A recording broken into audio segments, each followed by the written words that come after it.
ইডির গতকালের ত্রিফলা অভিযান আর সেই অভিযান চলাকালীন শ্রীভূমিতে কেন্দ্র বাহিনীর এরিয়া ডমিনেশন আর তা নিয়ে এবার প্রশ্ন তুললেন তৃণমূল সাংসদ কল্যাণ বন্দ্যোপাধ্যায়। তিনি বলছেন, আইন শৃঙ্খলা রাজ্যের বিষয়, কিভাবে কেন্দ্র বাহিনী রুট মার্চ, কমিশনের নির্দেশে ভোটের সময় রুট মার্চ হয়, এখানে কার নির্দেশে কেন্দ্র বাহিনী রুট মার্চ? প্রশ্ন তুলেছেন তৃণমূল সাংসদ কল্যাণ বন্দ্যোপাধ্যায়।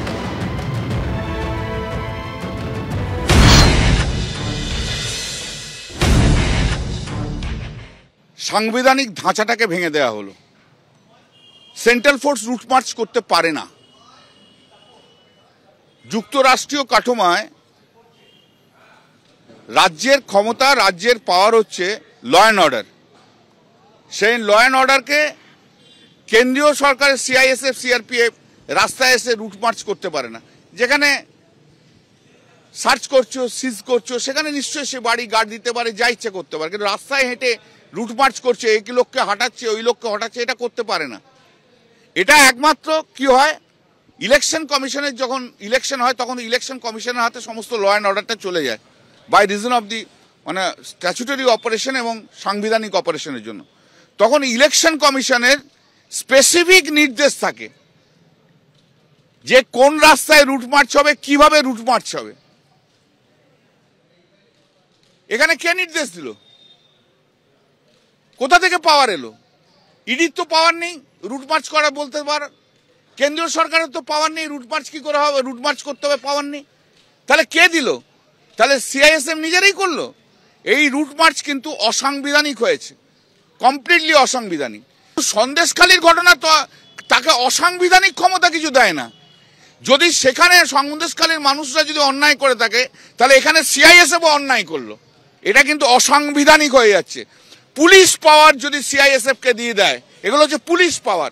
পুলিশ পাওয়ার রাজ্যের কাছে থাকে, পুলিশ পাওয়ার কি যদি সিআইএসএফ কে দেওয়া যায় না? এটাই উনি মহামান্য আদালতে গিয়ে বলুন যে আমাদের পাথর মারার স্বাধীনতা দিতে হবে, কেন্দ্রীয় বাহিনীকে আক্রমণ করবার জন্য, পাথর ছোঁড়ার জন্য আমাদের ক্যাবিনেট মিনিস্টার সন্ত্রাসবাদী, বিচ্ছিন্নতাবাদীদের ভাষায় তাদের প্ররোচনা দিচ্ছে। এগুলো তৃণমূল কংগ্রেসের অধিকার, কারণ তারা 3 বারের জন্য পশ্চিমবঙ্গের ক্ষমতায় এসেছে। আদালতে গিয়ে বলুন।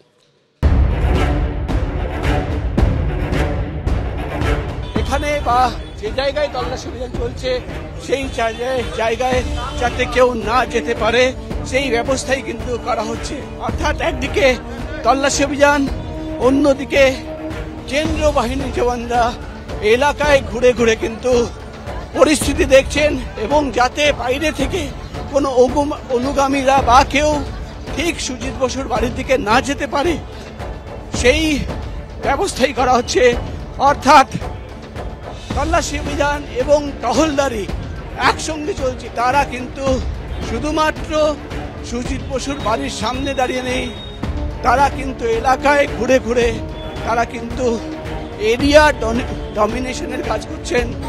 भीड़ मत खड़ा करिए, अगर ग्रुप है तो बताइए, आप लोग एक ग्रुप है, यहाँ पर कुछ है क्या? नहीं कुछ है क्या आप लोगों का?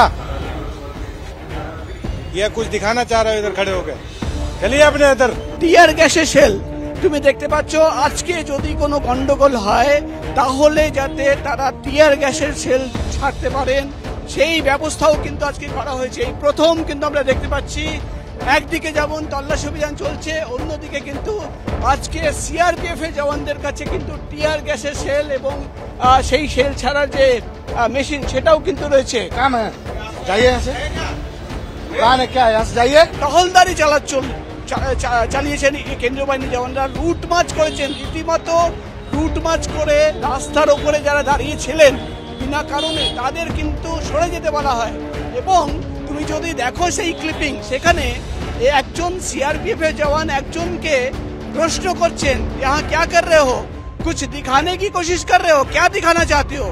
অর্থাৎ যারা রাস্তায় দাঁড়িয়ে রয়েছে তাদের ইন্টেনশন নিয়ে প্রশ্ন করছেন। भीड़ लगाने की जरूरत नहीं है। हाँ क्या करिए कोई नहीं, आप जाइए जहाँ काम है। এই পুরো এলাকায় কিছুক্ষণ আগেই আমরা দেখেছিলাম যে সেন্ট্রাল ফোর্সের পক্ষ থেকে এরিয়া ডমিনেশন করার যে একটা প্রক্রিয়া, সেই এরিয়া ডমিনেশন হচ্ছিল। স্থানীয় থানার থেকে যারা আধিকারিক তারা যেমন রয়েছেন, সেন্ট্রাল ফোর্সও রয়েছেন এবং ইডির আধিকারিকরা যারা তদন্তকারী তারা অবশ্যই এই গেট দিয়ে ভেতরে গিয়েছেন। সিআরপিএফ এর জওয়ানরা কি বলছিলেন? কিছুই বলছিল, মোটামুটি সাড়ে দাঁড়াতে আমরা লোকাল বাড়িতে আমরা এখানে দাঁড়িয়ে আছি। তারা বললেন যে আজকে কিছু করতেও দেবো না। আমরা তো কিছু করতে চাই না, আমরা পাড়ার লোক, পাড়ার ছেলে এখানে দাঁড়িয়ে আছি। সাইকেল রাস্তা থেকে সাইকেল সরে দাঁড়াতে আপনারা কেন দাঁড়িয়ে রয়েছেন? আমরা দাঁড়িয়ে আছি, এখানে আড্ডা মারছি, আজকে ছুটির দিন তার জন্য। भीड़ मत खड़ा करिए। अगर ग्रुप है तो बताइए, आप लोग एक ग्रुप है। यहाँ पर कुछ है क्या? नहीं, कुछ है क्या आप लोगों का? या कुछ दिखाना चाह रहे हो इधर खड़े होकर? चलिए अपने इधर।